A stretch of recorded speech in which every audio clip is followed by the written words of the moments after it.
New Google Stitch update is insane. You're wasting hours on something AI can now do in minutes.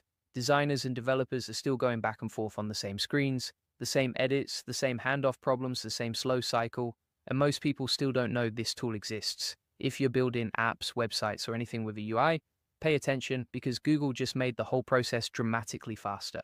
Hey, I'm Julian. Welcome back to the channel. If you're new here, I teach people how to actually use AI tools in their work, not just talk about them. And today we're covering Google Stitch, specifically the latest update that brought Gemini 3 into the mix and a brand new feature called prototypes. I've gone through the official Google documentation, tested this myself, and I'm going to break down exactly what this tool does, what's actually useful, what the limitations are, and how you can start using it today. Stay with me because later in this video, I'm going to show you the workflow that saves the most time and a few things about this tool that most people are getting wrong. So let's start from the top. What is Google Stitch? Stitch is a tool from Google Labs, which is their experimental products division. It was launched at Google I/O in May 2025. The whole idea behind it is to take natural language, plain English descriptions, and turn them into fully designed user interfaces and working front-end code. Think about that for a second. You type something like a mobile dashboard with dark background, rounded cards, and a bottom nav bar, and Stitch generates a complete UI design from that, not just a rough sketch, an actual screen with layout, colors, fonts, components, the whole thing. And then on top of that, it gives you the code. That's the core promise. And it actually works pretty well. Stitch was built on Google's Gemini AI models. When it first launched, it used Gemini 2.5 Pro and Gemini 2.5 Flash. The most recent update has now brought Gemini 3 into Stitch, which Google says significantly improves the quality of UI generation. Let's talk about how you actually use it. You go to stitch.withgoogle.com and sign in with a Google account. That's it. No installation, no download, no paid plan required. As of now, Google Stitch is completely free as part of Google Labs. Once you're in, you have two main ways to start. You can either type a text prompt describing what you want, or you can upload an image. That image could be a hand-drawn sketch, a wireframe, a screenshot of an app you like. Stitch will process it and generate a digital UI based on what it sees. When you submit a prompt, Stitch doesn't just give you one result, it generates multiple design variants. So you get a few different layouts and styles to compare. That's genuinely useful because it lets you explore different directions without starting from scratch every time. Now here's where the tool gets really interesting for workflows. Once you have a design you like, you have two export options. First, you can paste it directly into Figma. The layout, components, and structure all transfer over with editable layers and auto layout intact, so your design team can jump straight in and refine it without rebuilding anything. Second, and this is the one that saves developers a massive amount of time, you can export clean front-end code. Stitch generates HTML and Tailwind CSS that you can actually use. The code follows modern web standards and is structured cleanly. It's not perfect, and you'll likely need to adjust things, but it gives you a real working starting point. Instead of building from zero, this one feature alone collapses a big chunk of the traditional design to development handoff process. Now, let's talk about the new update because this is what makes Stitch significantly more powerful. Google just announced two major changes. The first is that Gemini 3 is coming to Stitch. Google says this significantly improves the quality of UI generation, better layouts, more accurate interpretation of your prompts, more refined visual output. The second is a feature called prototypes. This is a big deal. Before this update, Stitch was essentially a screen generator.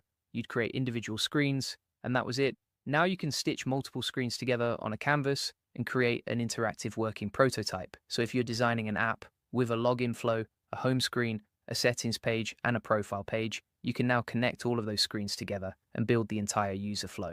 You can design the interactions between screens. It goes from a static design tool to an actual prototyping platform. Google has been clear that this feature is still experimental and they're continuing to improve it. Okay, back to Stitch. Let's talk about the two modes inside the tool because this matters for how you use it. Standard mode uses Gemini 2.5 Flash, is faster, it handles text-based prompts well, and it supports direct export to Figma. You get up to 350 generations per month in this mode. Experimental mode uses Gemini 2.5 Pro, the more powerful model. It's slower, but produces more refined, detailed layouts. It also supports image inputs, so this is the mode you use when you're uploading a sketch or wireframe. You get up to 50 generations per month here. For most people starting out, standard mode is where you'll spend most of your time. It's fast, the output is good, and the Figma export works cleanly. Let me walk you through the actual workflow that makes sense with this tool. Step one, write a good prompt. This is where most people go wrong. Vague prompts get vague results. You want to describe the type of app, the target user, the specific screen you're designing, the layout, the colors, and the components labels. The more specific you are, the better the output. Step two, generate multiple variants. Don't just take the first result, look at two or three options, and pick the direction that's closest to what you need. Step three, refine through the chat. Send follow up instructions like make the button green or move the form to the center, and it updates the design live. Step four, export to Figma or grab the HTML and Tailwind CS and hand it off to development. That whole process can happen in under an hour for a single screen. Now, let me be straight with you about what Stitch doesn't do well, because I said at the start of this channel that I don't do hype. The code output is HTML and Tailwind CSS. That's it right now. If your project uses React, Vue, Swift, or any other framework, you can't get code in that format directly from Stitch. You'd need to adapt it yourself. The tool also doesn't maintain perfect design system consistency across multiple screens. Buttons might look slightly different from one screen to the next. Spacing can shift. For production work, you'll still need a designer to go in and align everything to your brand guidelines. Stitch also doesn't handle back-end logic at all. It's purely a front-end design and code tool. If you need a full working app with a database and server logic, this isn't the tool for that on its own. And experimental mode, despite being the more powerful mode, doesn't always support direct Figma export. So if your workflow depends on Figma, you'll want to test this carefully. These limitations are worth knowing upfront so you use the tool for what it's actually good at, which is rapid UI ideation, design generation, and getting a working front end starting point fast. Let's talk about who this is actually useful for. If you're a solo builder or a startup moving fast, Stitch can compress weeks of early design work into days. You get a working visual prototype and baseline code without needing a full design team. If you're a product manager or a founder who needs to communicate an idea to a team, Stitch gives you something concrete to show. You can generate screens that represent your vision and use them to align the team before anyone writes a single line of code. If you're a developer who doesn't have strong design skills, this tool gives you a solid visual starting point. You don't have to start with a blank CSS file.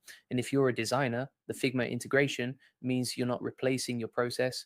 You're speeding up the early exploration phase, so you spend less time on rough drafts and more time on the details that actually matter. So, one practical tip before I wrap up: when writing prompts for Stitch, start broad, then get specific. Give context about the product and who it's for first, then describe the specific screen, the layout, the goal, and the key components. That structure consistently produces better results than jumping straight into design details.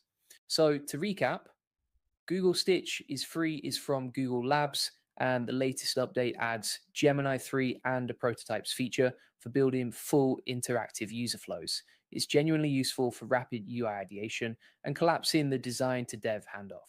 Just go in with realistic expectations around code output and design consistency. If you're looking to dive deeper into AI tools and actually implement them in your work, I recommend AI Profit Boardroom.